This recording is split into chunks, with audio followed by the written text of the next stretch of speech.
يقول الشيخ أحمد حواش: وكنت في أبها في الجنوب قبل 4 أسابيع تقريبا أو 3.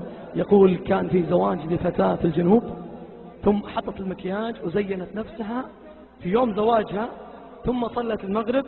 بعد صلاة المغرب انتقض وضوءها، فقالت لأمها: بروح أتوضى وأصلي. قالت أمها: أنت مجنونة، يوم زواجك تروحين تخربين المكياج اللي فيه؟ قالت: يما بروح أصلي. قالت لها: والله ما تروحين، الآن يوم زواجك. طبعا الزواج بيقعد بين الساعة 1 و2 بيطلع أصلا وقت صلاة العشاء. قالت: والله يا أمي والله ما أقدم أحد على رب العالمين، هالعالم كلهم خفتي عليهم عشان لا يشوفون شكلي والمكياج طايح ثم ما أعجبهم، وما همك إني ما أعجب رب العالمين وأغضبه؟ لا والله ربي ينظر لقلبي، والله لأصلي، ترى بزعل عليك. قالت: والله يا أمي لا أطيعك في معصية رب العالمين، ووالله لا أقدم أحد عليه. وراحت قدام أمها وأمها زعلانة، وقعدت تتوضأ وتنسكب المكياج واغتسلت وتوضأت، ثم جاءت وفرشت سجادتها وصلت، فوالله سجدت وهي آخر سجدة لها في الدنيا. والله سجدت وهي آخر سجدة لها في الدنيا. والله سجدت وهي آخر سجدة لها في الدنيا. هل جزاء الإحسان إلا الإحسان؟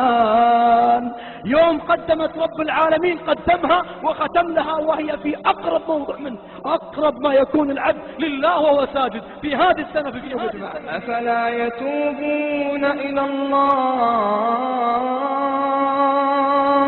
أفلا يتوبون إلى الله ويستغفرونه، أفلا يتوبون إلى الله ويستغفرونه، والله غفور رحيم، والله غفور رحيم.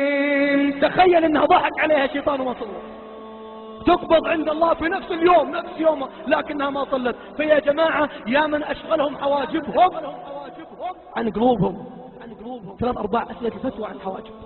والقلوب تعبانة ما تخشع، قلوب تقرأ القرآن ما تخشع، قلوب تدعو ما تبكي، قلوب متعودة تشكل العالم، ثم الكلمات كأنها نهر جاري، وإذا سجدت واحدة فيهن ولا واحد فينا إذا سجد ما عرف يقول.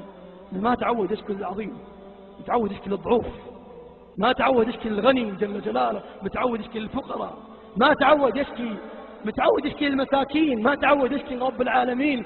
لبست ثوب الرجاء الناس قد رقدوا، وقمت أشكو إلى مولاي ما أجد، فقلت يا عدتي في كل نائبة، ومن عليه لكشف الضر أعتمد، أشكو إليك أمورا أنت تعلمها، ما لي على حملها صبر ولا جلد، وقد مددت يدي بالذل مبتهلا إليك يا خير من مدت إلي يد، فلا تردنها يا رب خائبة، فبحر جودك يروي كل من يرجو.